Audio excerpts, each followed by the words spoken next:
Built for trade, military conquests, and cultural exchanges, these roads were the lifelines of empires. I'm counting down 15 ancient roads that still exist today, starting with number 15, the Royal Road of Knossos.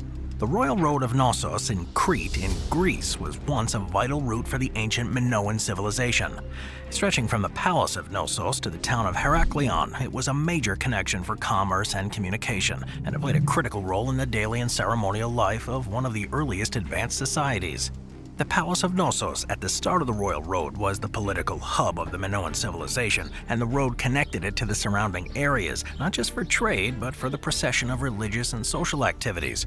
The road would have been bustling with activity, lined with vendors, artisans, and citizens along its entire length. The design and construction of the road was pretty advanced for its time, around 3,500 years ago, and was likely paved, providing ease of travel and durability. Archaeological evidence suggests that the Royal Road was not only functional but also a symbol of prestige and power. Its direct route from the palace showed its importance.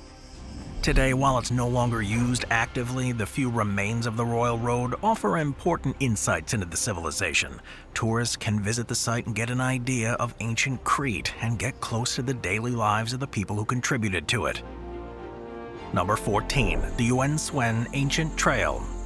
The Yuen Tsuen Ancient Trail in Hong Kong, if I'm pronouncing that correctly, was originally an important footpath that connected the villages of Yuen Long and Tsuen Wan, and over time had evolved from being a necessary route for villagers to a popular hiking path for both locals and tourists. The trail's origin can be traced back to when it served as a lifeline for villagers and traders, and people would use this path to transport goods, particularly salt and seafood, between the rural communities and the coastal towns.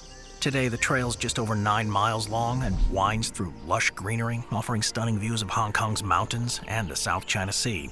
It's not too challenging of a route, making it accessible to a wide range of fitness levels, and it features a mix of steep inclines and flat sections, leading you through shaded forest areas, past small waterfalls, and alongside terraced fields. Important landmarks along the route include the abandoned village of Shek Lung Kung, where you can see traditional stilt houses and get a sense of the region's architectural heritage.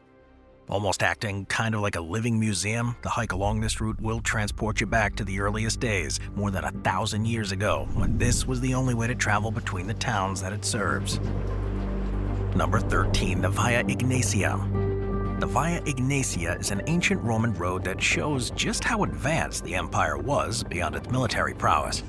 It was one thing to take control of a region, but another to establish connections with it and fold it into the empire, and this is something that the Romans were able to do remarkably well. Constructed more than 2,200 years ago, the road was designed to make military movements easier and to encourage economic trade across the Balkan Peninsula. Covering a distance of around 696 miles, or just over 1,120 kilometers, it linked the Adriatic Sea at present-day Albania to Byzantium, which is modern-day Istanbul in Turkey, passing through Albania, North Macedonia, Greece, and European Turkey along the way. While it was designed for military logistics, it quickly became a vital commercial route as well. It enabled the swift movement of troops and military supplies, but also facilitated the exchange of goods, ideas, and cultures. Olive oil, wine, ceramics, and precious metals were just some of the commodities that were traded along it. The road itself was built using large stone blocks and was carefully planned to include bridges, rest stops, and small fortresses.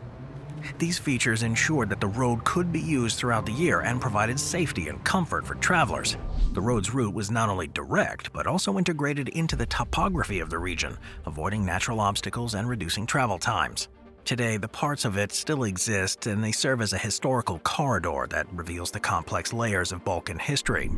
As a result, it continues as a reminder of Roman engineering and administrative prowess in the region, but also as evidence of the rich culture and trade it brought too. Number 12, the King's Highway. The King's Highway, it's a historic roadway in the United States that has its roots in the early colonial history of America.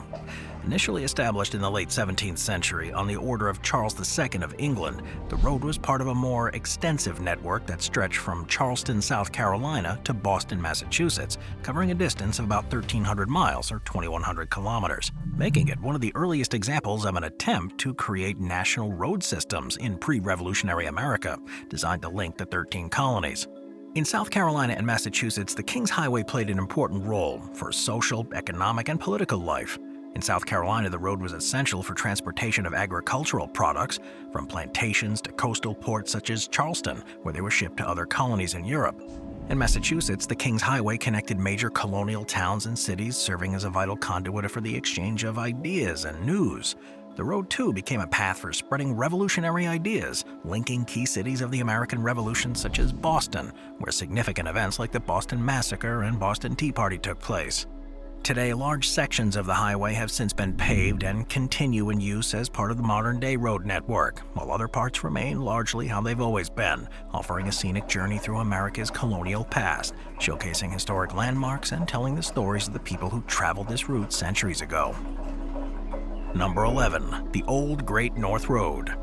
The Old Great North Road, which was built between 1825 and 1836, is located in New South Wales and was originally built to establish an overland route from Sydney to the Hunter Valley in Australia, which was one of the most fertile areas in the region. Covering a distance of 162 miles, or about 260 kilometers, it was crucial in opening up new areas for settlement and to support economic expansion. Built by up to 720 convicts, many in chains, the road required the laborers to clear dense brushland, create embankments, and build massive retaining walls, some of which still stand today. The craftsmanship and endurance demonstrated by these convicts are evident in the surviving structures, including the stone bridges, culverts, and towering buttresses. Amazingly, much of the road was built using manual tools such as hand picks, and the convicts had to contend with rugged terrain and the threat of resistance from local communities. Once completed, though, it certainly succeeded in facilitating trade and communication within the colony, but also became a potent symbol of the British Empire's broader aims to civilize and develop its overseas territories. Today, the Old Great North Road is recognized as a part of the Australian Convict Site's World Heritage Listing, highlighting its significance in the narrative of global forced migration of convicts. Sections of it are preserved within a national park, and it offers visitors a scenic and historic journey through Australian history. It is, of course, certainly not without controversy, though, especially in a historical context, but without it, Australia would have been a very different place. Number 10. The Khmer Highway. The Khmer Highway was once the backbone of the Khmer Empire, which flourished in Southeast Asia from the 9th to the 15th centuries. Stretching across what is today Cambodia and parts of Thailand, this network was a crucial element in the empire's administration and communication, linking the city of Angkor with its various outposts. Constructed during the reign of the Khmer rulers, the highway facilitated transport of goods and troops and information across this vast empire. The road enabled a central administration in Angkor to effectively control and influence distant territories, ensuring the movement of agricultural products, precious stones, and ceramics throughout the region. It was also instrumental in the spread of the Khmer culture, language, and religion, predominantly Hinduism and later Buddhism, to different parts of Southeast Asia. The road was aligned with important geographic and astrological points, and it featured engineered structures such as bridges, rest houses, and water facilities, something that shows an organized approach to infrastructure development that was far ahead of its time in the region. Most importantly, though, the Khmer Highway played a vital role in the annual religious and ceremonial processions that were central to the Khmer spiritual life. These processions consolidated royal power and religious authority and ensured the territories of the empire remained as a single political unit. In modern times, some sections of the road can still be seen and used, particularly near major archaeological sites such as Angkor Wat and other less visited ruins. These ancient routes attract historians, archaeologists, and tourists who are eager to explore the physical traces of what was once one of the most sophisticated empires in the world. Number 9. The Persian Royal Road. The Persian Royal Road, which is regarded as one of the most impressive feats of engineering and administration in history, was a crucial link that sustained the vast Achaemenid Empire under the rule of King Darius the Great around 2,500 years ago. The expansive network stretched for 1,600 miles, over 2,600 kilometers, and it connected Susa in Persia to Sardi near the Aegean coast, passing through diverse landscapes that include modern-day Iran, Iraq, and Turkey. Built to facilitate rapid communication and efficient movement of troops across the empire, the Royal Road also enhanced economic activity. It allowed for the exchange of goods, ideas, and culture among the countless peoples within the empire, including the Mesopotamians, Egyptians, Greek, and Indians, playing a massive role in bringing together one of the most ethnically diverse empires in the ancient world. The Royal Road was famous for its system of postal stations, which Darius implemented to ensure that Greek messages could travel as quickly as possible across the empire. Herodotus, the ancient Greek historian, wrote about the speed with which messages were carried using the postal couriers on horseback. He famously said that neither snow nor rain nor heat nor gloom of night stays these couriers from the swift completion of their appointed rounds. This system was so efficient that messages can cover the entire length of the road in a matter of days. Efforts have been underway, though, to uncover some sections and stations, and these have helped historians understand how the Achaemenid Empire was able to spread so quickly and maintain its influence for so long. Number 8. The Nakasendo Highway, Japan. The Nakasendo Highway, which is also known as the Central Mountain Route, is a historic route in Japan that connected what is now modern-day Tokyo to Kyoto during the Edo period between the 17th and 19th centuries. It covered a distance of about 330 miles, or about 534 kilometers, and it was one of 5 major routes commissioned by the Tokugawa shogunate. Unlike the more famous Tokaido, which followed the coast, the Nakasendo wove through the heart of Japan's central mountain ranges. This route through the mountains had an important impact on the cultural and social exchanges between Japan's political center in Edo, which is now called Tokyo, and the imperial capital in Kyoto. The highway itself was maintained by the shogunate, with regulations governing everything from the width of the road to the services that post towns must provide. This control was not only for the convenience of travelers, but also for the enforcement of policies, including the Sankin Kotai system, which required feudal lords to spend alternate years in Edo, a policy that ensured their loyalty through both expense and travel. Today, the Nakasendo Highway has retained much of its historical charm. Certain sections, particularly between the post town of Sumago and Magome in the Kizo Valley, have been almost perfectly preserved. These areas are popular for their scenic beauty and for offering a glimpse into the Japan of the past, with restored buildings and marked trails that invite travelers to experience life in the Edo period. Moving on to number 7, the San Bernardino Pass, Switzerland. The San Bernardino Pass in Switzerland is probably best known today as one of the bendiest roads in the world that attracts car enthusiasts from all over. But by no means is it a new route. It's got an elevation of over 6,700 feet, or about 2,000 meters, but perhaps surprisingly, it's the pass's history that actually dates as far back as the Roman Empire. But it wouldn't be until the Middle Ages that it gained prominence as an important trade route. The pass was instrumental in the transport of goods such as silk, spices, and mail between Germany and Italy, and would become even more important with the opening of a hospice in the 15th century by the Order of St. John, which provide refuge and aid to travelers. In the 19th century, the construction of a road transformed this path, enhancing its credibility as a commercial route. However, despite improvements, traveling through the pass remained a major challenge, often made impossible by heavy snowfalls and avalanches. The San Bernardino Tunnel, which was completed in 1967, now handles most of the traffic that would have otherwise used the pass, and this is why it's taken on a new role as a visitor attraction. It's surrounded by natural beauty, and it's mainly used by people looking for a unique drive, or to explore the scenery and the natural wonders in the area. Number 6, the King's Highway, Jordan. The King's Highway is an ancient route that's been used by countless different civilizations, from the Nabateans to Romans and the early Christians and Muslims, covering a distance of around 208 miles, or about 330 kilometers, from the northern city of Irbid to the southern port of Aqaba. This historic route winds along the entire length of Jordan. It originates from an even older Bronze Age and Iron Age route. The King's Highway was formalized during the Nabatean period, and it became a crucial part of the incense and spice trade routes. It flourished further under Roman rule after the Roman annexed the kingdom the year 106, incorporating it into their extensive network of roads. The Romans fortified the route with military outposts and constructed a series of architectural works along the way, including cities, baths, and temples, many of which have lasted. Mount Nebo, which is a stop on the route, is said to be the site where Moses was granted a view of the Promised Land. This location features a serpentine cross sculpture by Italian artist Giovanni Fantoni, symbolizing the serpent and the cross from biblical history. The southern reach of the highway leads to Petra, the ancient Nabatean city that's Jordan's most important archaeological site, where, carved directly into vibrant red sandstone cliffs, it shows engineering abilities and creativities of its original designers. Today, the King's Highway remains an important road that connects the country, but it's also like journeying through time. You'll travel past some of the Middle East's most stunning landscapes that have influenced civilizations for thousands of years. Number 5. The Camino de Pibiru. The Camino de Pibiru, which translates to mean the Path of the Sun in the Tupi-Guarani language, is a nearly forgotten network of ancient roads. Stretching for more than 1,900 miles or 3,000 kilometers, it connected the Atlantic coast in present-day Brazil with the Pacific coast in Peru. This extensive pathway was in place long before the arrival of Europeans and showed the advanced level of navigation and engineering of indigenous peoples. The origins of the route are not known, with evidence suggesting it was used by various cultures even before the Inca Empire's expansion.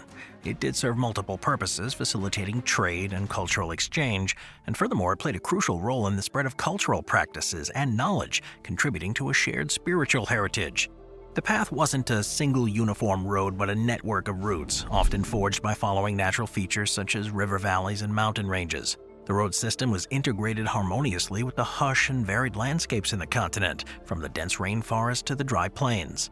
The route was spiritually significant. It played a central role in the cosmology of the Andean cultures. Pilgrimages along the route were undertaken to honor the sun god Inti and to celebrate solstices and equinoxes, highlighting the route's deep spiritual significance. Archaeological evidence and historical records about the route remain sparse, primarily due to the way rainforests have regrown over the route.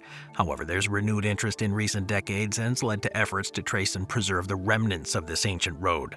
Today, sections can still be seen, but those only represent a small fraction of the entire route. It's yet more evidence that there's so much more that we don't know about these cultures on the continent before people arrived from elsewhere, signs of which may be lost forever. Number 4. The Via Augusta. The Via Augusta was the longest Roman road in Hispania, and it's one of the most important examples of the engineering capabilities of ancient Rome. Stretching for over 900 miles, or about 1,500 kilometers, it covered the length of Spain, from the Pyrenees in the north, crossing through what is today Catalonia, Valencia, Murcia, and Andalusia, and ending at Cadiz in the southern tip. In a similar way to other Roman roads, it was originally built to allow for the fast movement of troops and military supplies, and it quickly became a crucial commerce artery. Along this route, goods such as olive oil, wine, metals, and salt were transported to other parts of the empire, contributing to their fast development. The Via Augusta would also play a central role in the cultural integration and spread of Roman practices across Hispania. The road allowed for the movement of people, including officials, traders, and settlers, which further enhanced the cultural exchanges. It was constructed with sophisticated techniques featuring paved surfaces, bridges, culverts, and milestones marking distances, and the road was also lined with posadas and mansions, inns, and stables that provided rest and refreshment for travelers. Remnants of this route still exist today and are of great archaeological and historical interest. Now, these include well-preserved sections of the road, bridges, and milestones, some of which bear inscriptions that provide insights into Roman history. Walking or cycling along the Via Augusta today offers a unique journey, where visitors can experience the legacy of Roman engineering and explore the rich tapestry of Spanish history. Number 3. The Silk Road. The Silk Road, it was an ancient network of trade routes that spanned from eastern China to the Mediterranean. Now, fundamentally, it shaped the cultural, commercial, and technological landscapes of the regions it connected, and became arguably the most important trade route ever.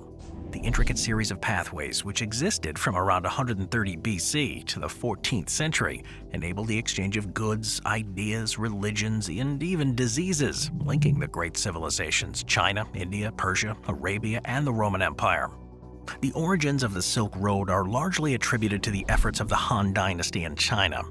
The Chinese traded silk, teas, salt, sugar, porcelain, and spices, goods that were highly prized in Europe and the Middle East. In return, China imported horses, wool, precious stones, and metals from the West. The economic boon facilitated by these exchanges allowed cities along the Silk Road to flourish as major centers of commerce and culture. As is often the case, it soon too became more than just a conduit for trade, and the Silk Road was used for a cultural exchange too. Similarly, it allowed for the spread of Islam into Central Asia and contributed to the dissemination of technological innovations such as papermaking and gunpowder from China to the West. The Silk Road also saw the flow of artistic influences, and this fusion created unique styles that had a lasting impact on the trends in sculpture and painting across a vast territory. Geographically, the Silk Road covered diverse terrains, stretching through the cold steppes of Central Asia, the desolate deserts of Arabia, and over high mountain passes in the Himalayas. But the economic and cultural incentives really drove them to make those perilous journeys anyway. In later years, the Silk Road's importance diminished a bit with the rise of sea trade routes, and it fell into disuse following the decline of the Mongol Empire and the increasing isolationism of powerful dynasties in China. Number 2. The Ridgeway. The Ridgeway, which is Britain's oldest road, is a road that stretches across the rolling hills and landscapes of southern England. This ancient trackway has been in use for over 5,000 years, serving prehistoric travelers, traders, and soldiers as a reliable passage through the often dense woodlands. Today, it extends approximately 87 miles or about 140 kilometers from Overton Hill near Avebury in Wiltshire to Ivinghoe Beacon in Buckinghamshire, offering modern hikers, cyclists, and equestrians a scenic journey through some of UK's most rich and visually stunning countryside. Historically, the route for early Britons was used for moving livestock and goods and connecting the many communities along its path. The track traverses through areas rich in Neolithic, Bronze Age, and Iron Age sites, including barrows, hill forts, and chalk figures, such as the Uffington White Horse, and ancient landmarks that show just how important the road was. The road passes through two distinct landscapes, the open, often windswept, chalk downland of the Wessex Downs, and the more wooded, gentler hills of the Chilterns. The changing scenery adds to the charm of the Ridgeway. It offers a diverse habitat that support a wide variety of life. And the biodiversity makes it a favorite among nature enthusiasts. Walking the Ridgeway today really does feel like stepping back in time. Parts of the route are still untouched, looking much as they would have to our ancestors. The Ridgeway National Trail, which is officially recognized in 1972 as well-maintained and marked, providing access of some of Britain's most significant archaeological sites. And it helps to educate and preserve the trail's rich history while promoting sustainable tourism practices that ensure its preservation. Number 1. The Road to Giza. The Road to Giza is an iconic path that leads to one of the most impressive architectural structures of ancient civilizations. Passing along the Giza Plateau just outside of modern-day Cairo, the road now sees millions of tourists pass by each year. If you've been there, you may not have realized that at the time, but this is a route that people have been taking for at least 4,500 years, past the Great Pyramids and the Sphinx, back in the time when the Giza complex was constructed during Egypt's 4th dynasty. Originally, the Road to Giza was a ceremonial path that was built for the pharaohs. It wasn't so much functional, but a sacred route designed to align with celestial phenomena. This celestial alignment suggests that the road was part of a grander design, a gateway through which the dead pharaohs would travel to the afterlife, rising towards the heavens. In its prime in ancient times, this road would have been bustling with activity, laborers transporting limestone and granite from nearby quarries, priests performing rituals and processions celebrating the divine ruler. Today, the Road of Giza has of course evolved, and it's now paved with asphalt to support the endless flow of buses, cars, and camels that carry curious visitors. As visitors approach the site, the road provides dramatic unveilings of the Pyramid of Khufu, the largest and oldest of the three, followed by the pyramids of Khafre and Menkaure, and finally the Sphinx, watching over the plateau with its limestone gaze. Beyond its function as a tourist route, the Road to Giza remains a symbol of the eternal nature of the pyramids, representing a bridge between the past and the present, and with it, carrying countless stories of ancient glories, cultures, and beliefs. Thanks for watching, everyone. I'll see you next time. Thank you to our channel members.